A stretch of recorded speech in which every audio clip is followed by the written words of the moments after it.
Você fez a avaliação com a tua paciente, então você fez a anamnese, fez o exame físico, entregou o diário miccional, o diário evacuatório ou qualquer outro questionário que você venha a utilizar e também questionou sobre os hábitos de água, sobre toda a questão que a gente deve perguntar na anamnese. Ela foi para casa, levou essas informações, né? Começou a pensar sobre tudo que vocês falaram, levou os diários e agora na próxima semana ou na mesma semana, dependendo de como for o seu acompanhamento, você vai fazer a primeira sessão com ela. E nessa primeira sessão, sempre surgem dúvidas do que a gente tem que priorizar. Então, o que colocar nessa primeira sessão? Quais são as prioridades naquele primeiro momento? O que não pode faltar? E hoje eu vou te dar um checklist de tudo que deve ter nessa primeira sessão, tá? Tudo que deve ter ali para você não esquecer, claro, para você adaptar para suas pacientes também. Lembrando que tudo isso que eu vou falar hoje pode mudar dependendo da avaliação, dependendo da queixa que a tua paciente chegou naquela sessão. Por exemplo, eu vou te passar várias coisinhas aqui, mas se ela chegou com um quadro de dor na lombar, de desconforto ali respiratório, talvez a gente tenha que dar maior ênfase em outros pontos. Mas eu vou te trazer aqui questões gerais que a gente vai poder usar com a maioria das nossas pacientes. E não é uma receita de bolo, porque são tópicos importantes para você incluir na tua sessão, mas que você vai adaptar conforme a tua paciente. Então vamos lá. 4 tópicos importantíssimos que não podem faltar ali na tua primeira sessão.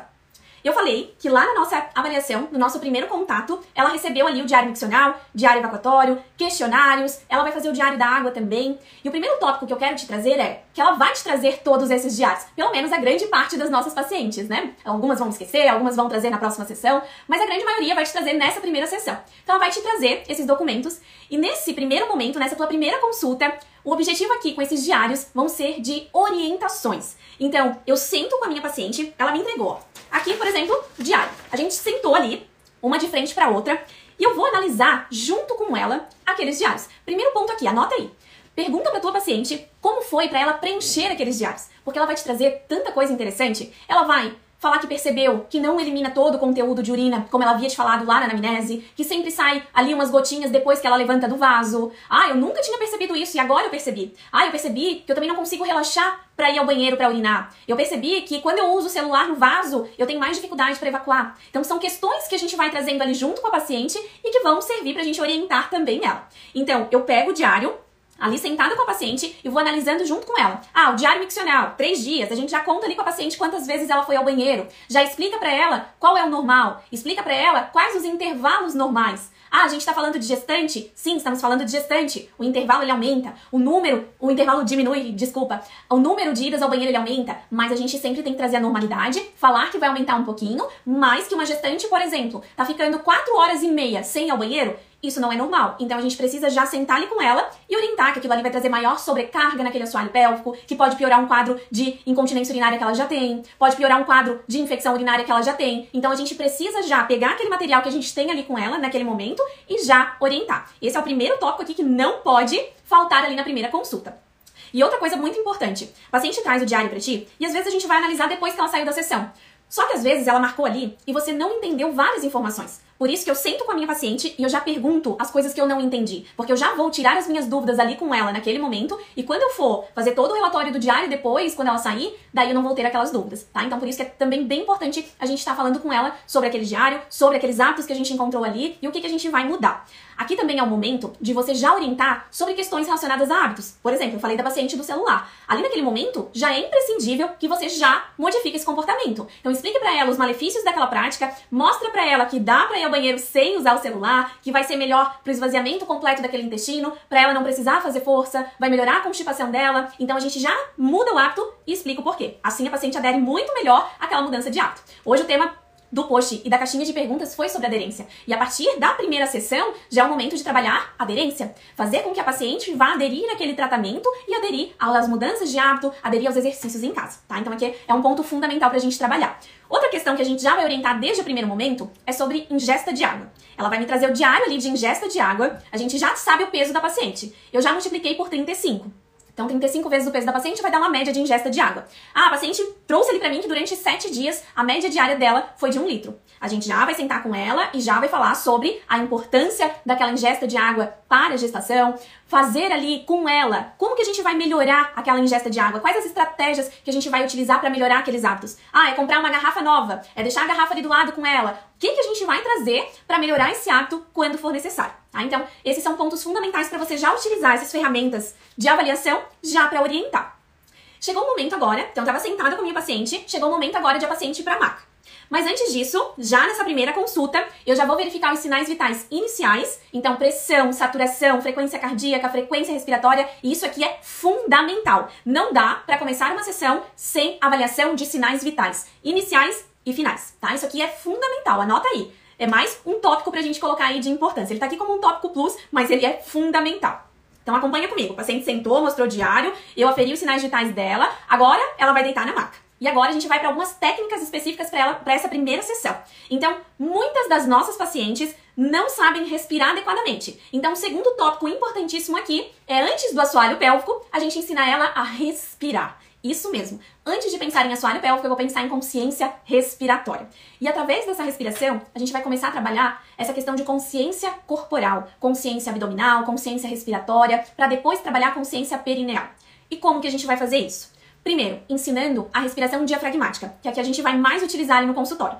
E talvez você atenda alguma paciente que tenha muita dificuldade nesse primeiro momento em incluir essa nova respiração. E talvez você fique um período grande ali ensinando para ela, porque ela vai ter dificuldade naquele primeiro momento. Mas aqui sempre lembra que você não tá perdendo tempo. Ah, mas eu tinha uma lista de coisas para fazer. Esquece aquela lista. Se ela não respirar adequadamente, ela não vai ter uma boa consciência corporal, ela não vai ter uma boa consciência respiratória, ela não tá nem parando para respirar. Então, primeiro ponto aqui. Parar, deitou na maca, a gente trabalhar a consciência respiratória. E pensar que você não está perdendo tempo ali se a paciente tiver maior dificuldade. Não, a gente vai investir tempo nessa respiração.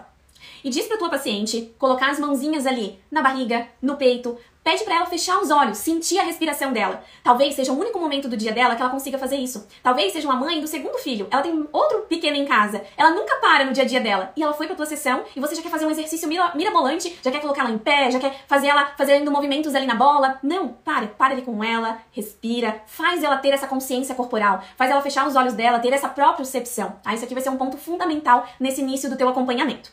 Ah, e você também pode colocar uma música no teu consultório. Por que música? A música ajuda a gente a se concentrar, ajuda a gente a relaxar. Então, eu sempre trabalho com música no consultório, vai favorecer essa consciência corporal, esse relaxamento. Se no teu consultório der pra ficar com uma luz mais baixinha, como tá aqui, uma luz mais de fundo, deixa essa luz mais de fundo, pede pra paciente fechar os olhos, ou se ela não se sentir confortável em fechar os olhos, mas pra ela se concentrar na respiração, na música que tá tocando, sentindo o corpo dela ali naquele momento. Tá? Então, olha só que legal, a gente já começou aqui com todo esse trabalho de relaxamento, esse trabalho corporal. Então, vamos lá. Terceiro tópico, assoalho pélvico. Então você avaliou lá, no primeiro momento ali com a tua paciente, você avaliou, viu as necessidades da tua paciente e agora você vai iniciar o treinamento da musculatura de assoalho pélvico. E aqui, pessoal, eu tô falando no geral, você vai adaptar a necessidade da tua paciente.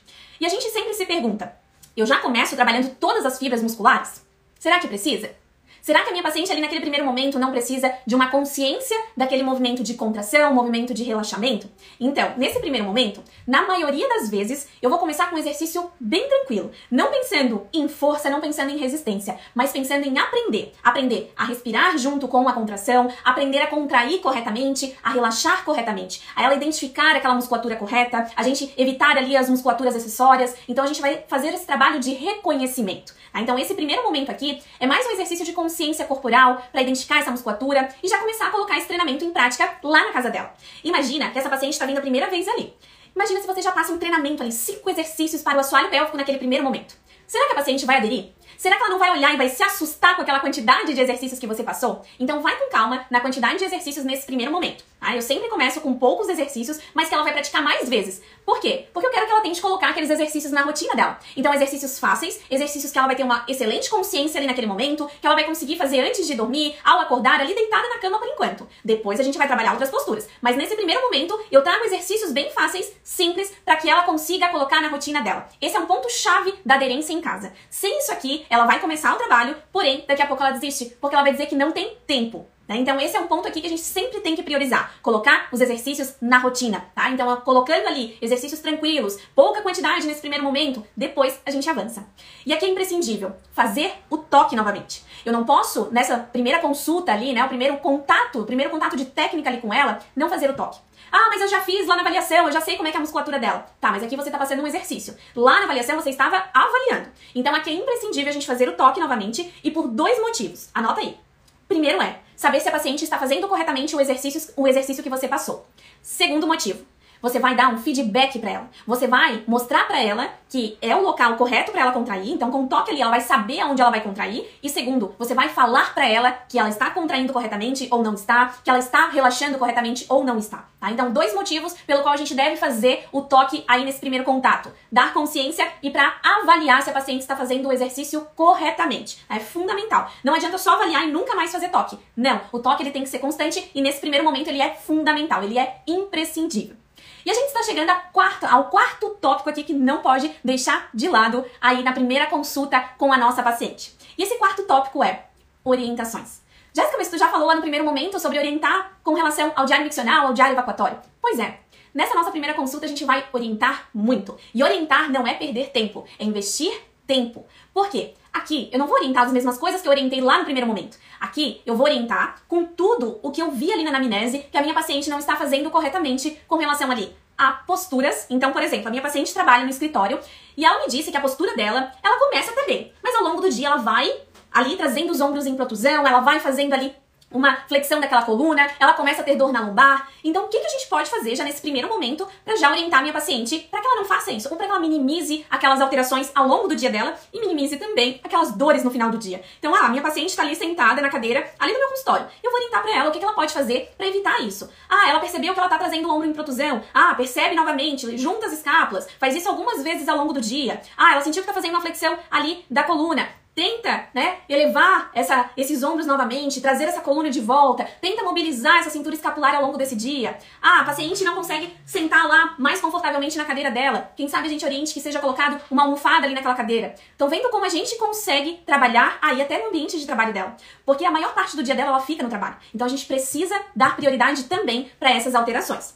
E a gente vai orientar muito bem também, nessa primeira sessão, sobre orientações do dia a dia dela. Além do trabalho. Por exemplo, levantar e deitar na cama, que é uma coisa que a gente vai fazer ali no nosso dia a dia. E eu sempre peço para a paciente deitar ali na minha maca e levantar e deitar, me mostrando como que ela faz no dia a dia dela. Porque assim, eu vou ver como ela faz e eu já vou orientar para ela o modo correto e o modo incorreto como ela está fazendo ali, os malefícios daquela prática, Vou mostrar para ela como que a gente pode adequar ali no dia a dia dela. No primeiro momento vai ser no automatismo, desculpa. Não vai, mas com o treinamento ela vai melhorando aquela prática.